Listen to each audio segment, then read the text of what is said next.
Fellow Nigerians, good day, and thank you for listening in. I want to spend a little bit of time today to talk to you about the recent change that we've done in terms of the sale of PMS. And I know that a lot of you who watched the movement in price from 86.50 to 145 and scream where we headed. The reality is that at the prices we sold before, we were unable to continue to bring in these products, and that's why you've seen systemic queues all over the country, and it's gone on for a very long time. And I would urge you to trust that we're trying to do what is right. And there's no better time to do this than under the leadership of His Excellency President Buhari, whom at least we all know and believe is forthright, focused, and will apply whatever benefits come from this liberalization of the sale of PMS to development of the rest of the needy areas of the country. Now, why did we have to do this?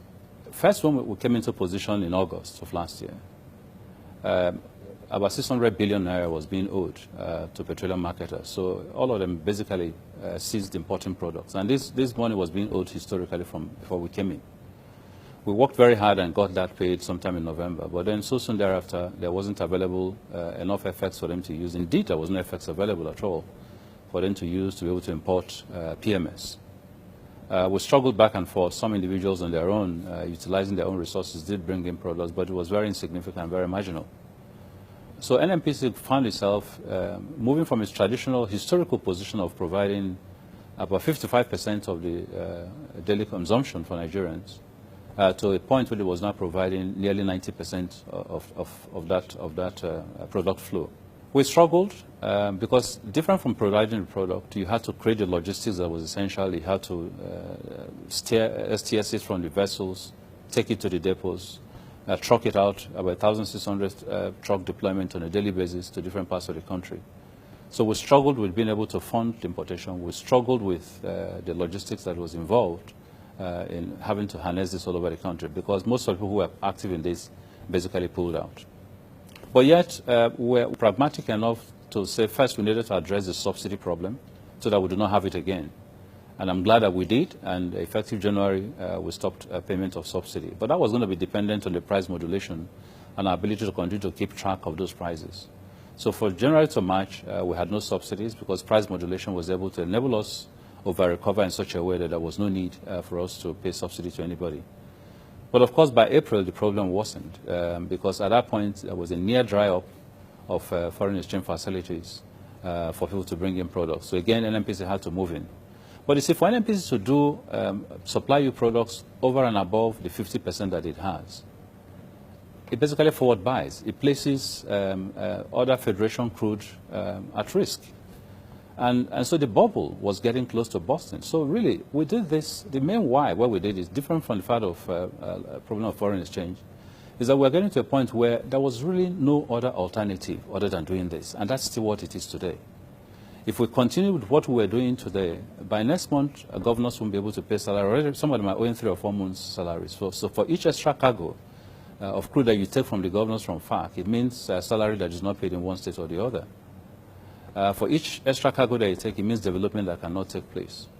And for each extra cargo you take and each more product that you supply, it means marketers whose businesses were crumbling and quite frankly, staff were being laid off. So we were in a very bad crisis mode. And that's why you saw that there was a systemic queue. We solve it because we are putting a lot of energy at it, a lot of solutions to it, but it comes right back. Because ultimately, the problem was supply. Supply won't happen unless you have the instruments of supply. So that is why we had to do this. Of course, you ask, why did you not have foreign exchange? Simple. Usually we produce 2.2 million barrels of oil. Technically, about 1 million barrels will go to us after the JV partners have taken their own share. And then from this 1 million barrels, the federal government will allocate 445,000 barrels to enable us either refine or import refined petroleum products. The rest is sold in international markets and money put into FARC.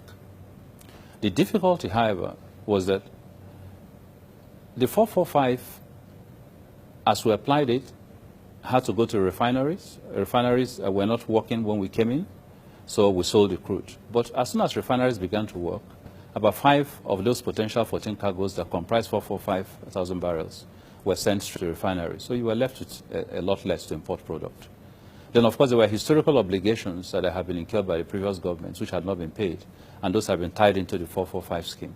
So at the end, you had less of the 445 cargo than you even needed to deploy. But even if you had it all, it was meant to provide you only 55% of national consumption. So the reality was that you didn't have the barrels to throw at it. You didn't have the funding to throw at it. Federal government was bleeding massively and continues to bleed.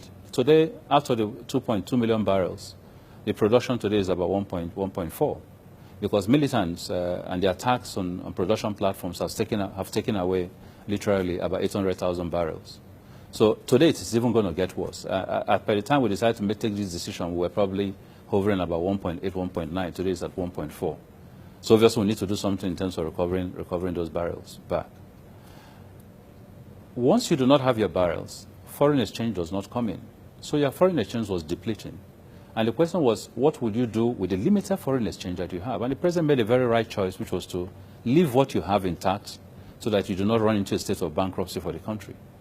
Once you've made that decision, and therefore that there was no foreign exchange to be able to allocate to the private sector to bring in PMS, the options were literally, quite frankly, next to nothing. The only option you had was to find a way of creating a liberalized trading environment so people can bring in their products, source their money from secondary market, charge at the right price, which they will not do unless the pricing was right. That is what we did. Fellow Nigerians, the reality was that we were left with no option than what we did. All of you know how opposed to a liberal or a privatization or model that the president is. And so you will know that this must have been a very difficult decision for him to take. If he had other options, he would not have. We had no option. Now, what do we expect from now? What we expect is that all these parties will get out, bring in their products, sell at the prices that we have. But you're going to see a lot of efficiency on the table. Never mind about the price now. If you watch what happened with diesel, with AGO, it started that way. Today, diesel prices are 40% down, and there's a supply of diesel all over the country. That will also happen with petrol. Because once Nigerians throw their skills, their trading skills at it, once competition becomes ripe, the prices will begin to tumble down. My guess is that in under 4, 5, maybe 6 months, you will see those prices begin to become more stable and definitely lower than the prices that you see today. But what this allows us to do is that each time there's a barrel movement or crude price movement, we can adjust to it through market fundamentals. The price modulation that we introduce will be used as a mechanism to try and guide the pricing, not to dictate, but to guide. Because ultimately the free market forces will force that dictate, will tell what the prices will be. And we believe that the competition inherent in the system will help us drive down the prices. Now, what is this going to help us achieve also? Refineries finally can begin to work. We've done a lot of work. We've been able to recover 2 of the pipelines leading to Warri and leading to Port Harcourt refineries. For the first time in about 10 years, we have the 3 refineries working at the same time, so that helps. But those refineries are working at 50% of their capacity. We expect to put in investments to get into 90% capacity. So, for the first time, you have a bit of money from the savings on NNPC's portion of this increase to be able to address some of these refineries in addition to loans from joint venture partners. For the first time, you can address the upgrades of depots that had all been dilapidated, 19 of them all over the country, only about 3 functional ones. For the first time, you can begin to look at how to replace pipelines, because our pipelines are about 35 years old. They're degraded, they're aged, they're out of use, largely. So it's been one massive problem after another massive problem, just trying to stabilize product supply in the country. But the time has come to take on the problem bullishly, and that is what we're trying to do. So we believe that there will be money for infrastructural development in the downstream sector. We believe that a lot of the private companies will jump up now, be able to sell at the right prices, not be hunkered down by the problems of price control, and be able to grow their businesses. We believe that the most efficient ones will drive prices southwards rather than northwards. And we believe that ultimately over 200,000 jobs, new jobs, will be created in this sector because of this liberalization. And over 400,000 jobs will be saved, which would have been lost had we continued on the path we're in. I urge you Nigerians not to give up. Do not be disillusioned. Forgive us if you feel pain by what we do. But you sent us to serve. And the day some of us who came from the private sector to work for you can no longer make the right decisions that will enable us to arrive at the right solutions for this country, then we have lost our mandate to be there. I assure you that we're doing the very best we can. I assure you that this was the only option open to us. I assure you that we're going to make sure that efficiencies return to help drive down prices. And I assure you that sooner or later, once this takes hold, you'll find a disappearance of the troublesome queues that you found all over Nigeria, something that was making everybody lose, translating the cost of purchase, the real cost of purchase of petroleum products to over 250 naira per litre. And the reality is that it was only in the areas of Lagos and some of the key cities, Lagos, Abuja, that you found people even attempting to buy product at 85 naira. The reality was that most parts of the hinterland, occupied by the poorest of our masses, were buying products at between 150 to 300 naira. That is key. And all we have done is to say there's no need to continue to run a subsidy regime that was creating a lot of problems for us.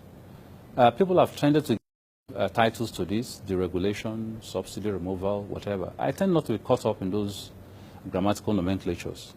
What we try to do is apply basic common sense to enable us to survive for tomorrow. I thank you for listening, and I hope this answers a lot of your questions. Thank you.